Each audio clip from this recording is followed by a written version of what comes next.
I don't even know if this audio is going to be usable. I don't know if any of this is going to be usable. Crap.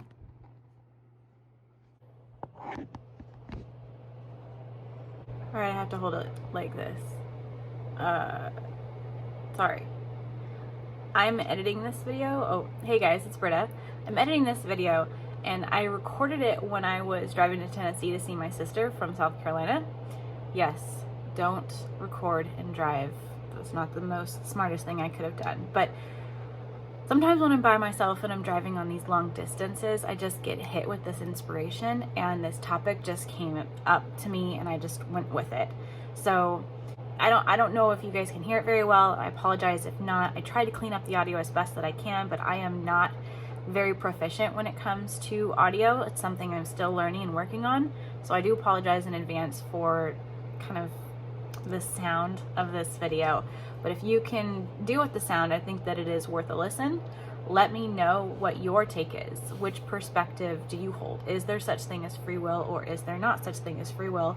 Or do you agree with my take on it, which you'll have to watch to the end to see what my perspective is on it. So without further ado, does free will exist? Does free will exist? Yes and no. Just like there's different perceptions and perspectives, if we're talking about what I've discussed before, snake, the puma, and the condor or hummingbird, depending on how you've heard it, perspectives. Just to recap, the snake perspective, the snake is in the grass. The snake can rear up, but only so high. So the snake's perspective is only seeing what's there in front of it. That's the victim story. That's the narrative of all of this is happening to me. That person hurt me. This thing happened to me. And it's just me wrapped in on my own hurt and my own pain and my own insecurities, and I'm only capable of understanding and seeing what I am personally experiencing. That's the snake perspective. And there's nothing wrong with the snake perspective. It's just a perspective. We choose, because again, going back to something I've also talked about before, everything is a spectrum. So everything in and of itself is always at zero. It's at neutrality. We decide, is this thing positive or negative? So the snake perspective is just simply that. It's just a perspective. And it is neutral until we decide if it's positive or negative.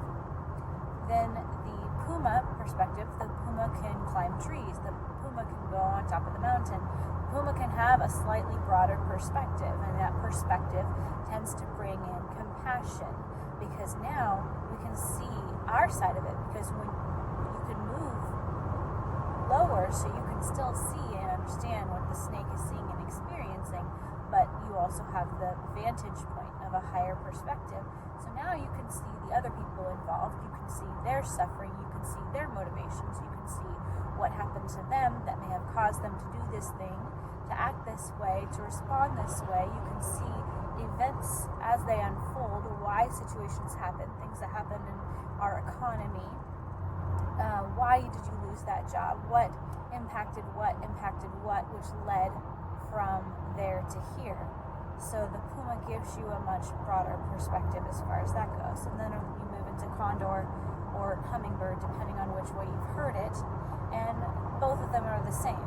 They give you a even higher vantage point, and that vantage point marries the two. So now it's not just having compassion, and it's not that the compassion justifies the actions of those people, right?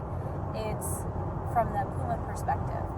But sometimes when we have compassion, we can rationalize so much and have so much understanding of the human psyche that we can say, we can feel that we don't have a right to feel upset or to feel hurt. That when we're in puma, we can feel like we don't have a right to be in snake, or that somehow there's something wrong with the snake perspective. And so with the condor or the hummingbird perspective, you can see further, you can see more of what led to what, which led to what, which led to the ultimate event.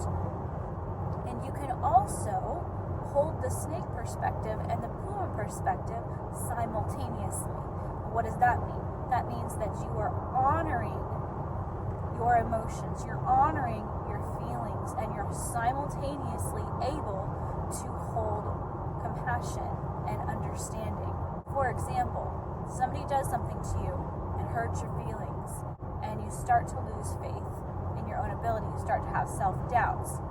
But you also understand simultaneously, because you are shifting into Puma, that the person did what they did because that was done to them, and that they are merely projecting their own pain and their own insecurity, and that ultimately that is not yours to own. Ultimately that is their pain, their insecurity, and it has no hold over you. So we feel that the snake then is invalid because we're holding this Puma perspective and we have so much compassion. I can still come back to snake, and I can see the validity that is what the snake perspective is, and I can acknowledge to myself that there is pain there, and I can acknowledge to myself that a human is responding. If I don't acknowledge the human experience, then what's the point of all of this? Because at the end of the day, I'm here. I have not transcended out of this body. I have not died. I am here. So I'm still participating in this human experience within this human body, and it is completely valid and okay to acknowledge the snake perspective and to honor that perspective just as much as the Puma perspective, just as much as hummingbird and or condor. So because we have those perspectives, we come back to, is there such thing as free will? Does free will exist? Well, the very first argument would be no. Free will does not exist. And that is because you are a product of your circumstances. But if you go to a higher perspective, which would actually be, if you're talking about time as linear, which it's not, but for simplicity's sake, let's make time linear for a second. To have a higher perspective would actually mean to go back in time before you came into your current vessel, before you came into your body. You chose your parents. You chose your ethnicity. You chose your global culture. You made all of these choices within what bloodline, what time of the year, what's your astrological signs that you were going to be born into. All of these things have these factors, and it's not just this, oh, let me get into this human form and human body, and it's just a mistake because my parents had sex. Like, that so can't even happen.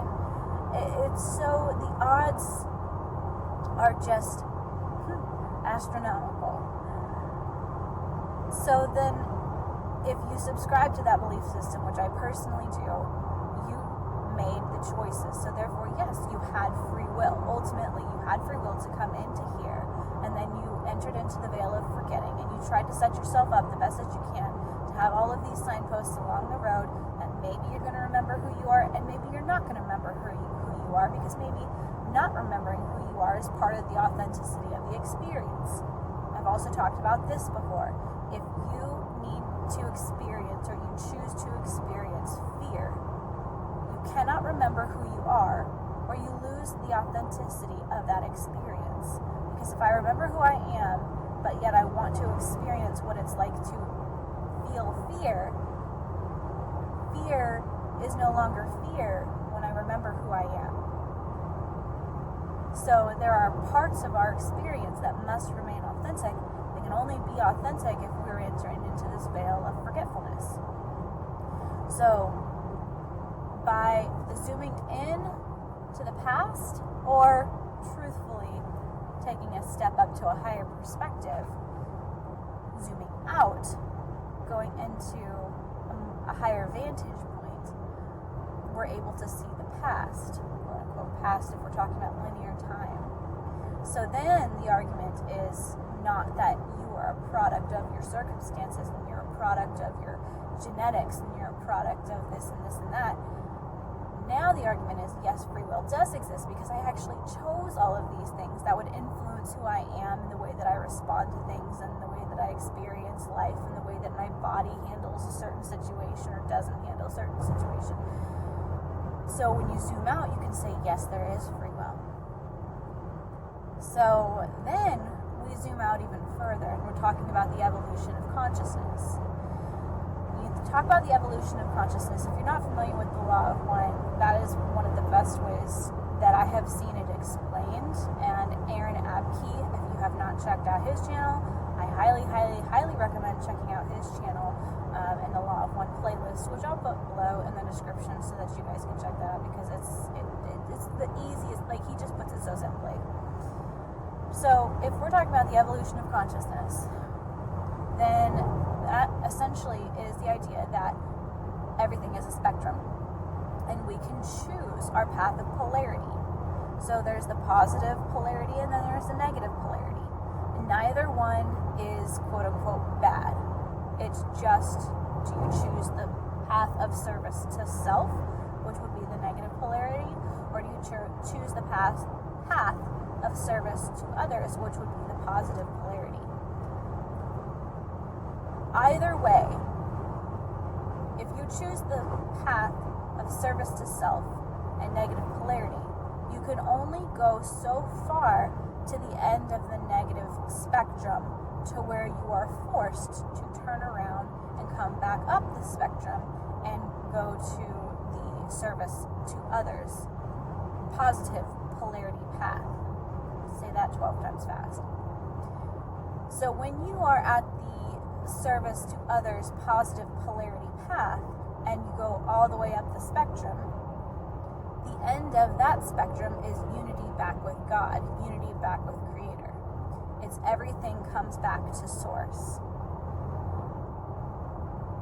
So if you have the free will to choose service to self or service to others, and you choose the negative path of polarity, service to self, reach the end of the negative polarity spectrum and are forced to turn back around and ultimately go back up the spectrum and still unite with God, still become one with source, then we ask, is there such thing as free will?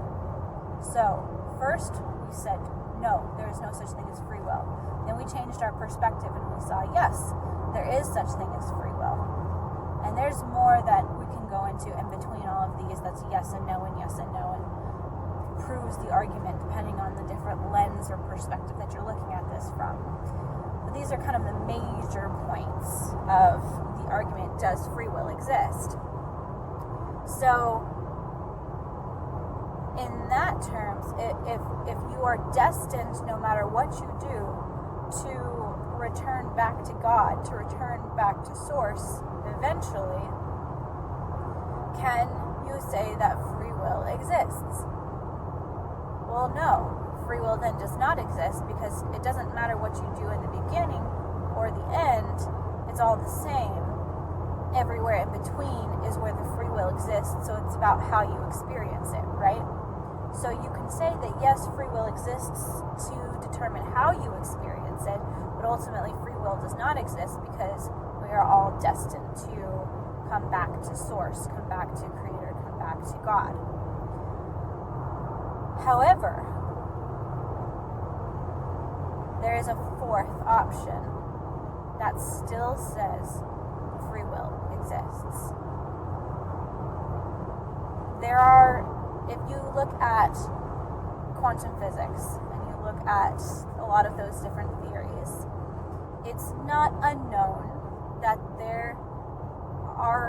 the theory exists that there are infinities, right? That there are infinity number of universes out there, and that if you can think it, it exists somewhere in a given universe. So for the fourth option, and this is kind of what's happening with our planet when people are saying like, oh, we're ascending to 5D and things like that. It's not going to be this major shift where you see a division.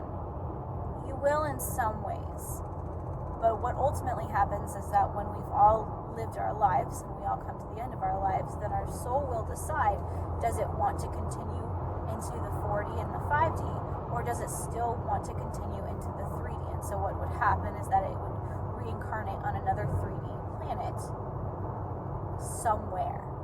Whether it's this universe or a different universe, or if it's a different universe, it could still be Earth. They reincarnate again once more on Earth to continue to play out in the 3D until they have experienced what they want to in the 3D. So if that is true, then would it not also be true that if somebody chose the path of negative polarity service to self, that instead of turning around, they continue to shift into different universes? That if one universe collapses and returns back to source to probably create another Big Bang for another new universe, that being, because of free will, would choose not to return to source at that time, if ever. So there can be a never returning to source if that is the choice, if that is the free will. And so how does that work? You would shift into another reality, another universe that has not connected back with source, that is not connected back with God. And you can continue, based upon free will, to experience forever. And what is eternity? It's all one singular moment happening simultaneously. But if you, again, we're talking linear time theory just for simplicity's sake, because that's much easier for our minds to wrap around. So then that being, that entity, would continue to never align again with source, and that would be allowed because free will is honored.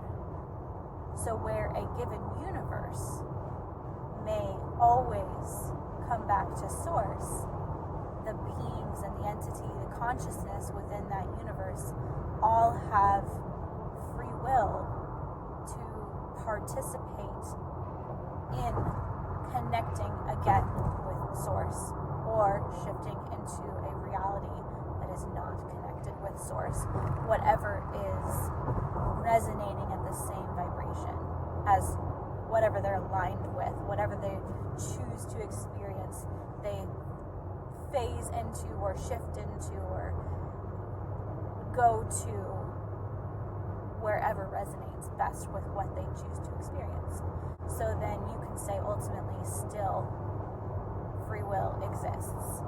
I hope this gives you something to think about. These are not the type of videos I usually make, but I'm driving to see my sister in Tennessee. As you can see, I haven't been looking at the camera because I'm driving. So I don't recommend to record and drive, but if you do, don't look at your camera. I don't even know if this audio is going to be usable. I don't know if any of this is going to be usable, but we'll see. If nothing else, I hope this gives you a different perspective, multiple different perspectives. And again, this was a really simple way to explain all of this. We can talk forever about all of the alternate avenues and ways that this can go in different perspectives and how they are right and wrong. Just know at the end of the day, every paradigm is real. Every belief system is real. You choose what you want to participate in, and you gravitate towards, or you pull towards you what you choose to participate in. You have the choice. You have creative freedom. You have free will. What do you want your life to look like? Create it. You have the authority. You have the ability. Again, if God is the creator and we use religious terminology, that God's the father or mother, that we are the children of the creator, of God, then by birthright, we are also creators. You have the free will. You have the authority. You have the ability to create the life that you want to live. I love you guys. I will see you next time.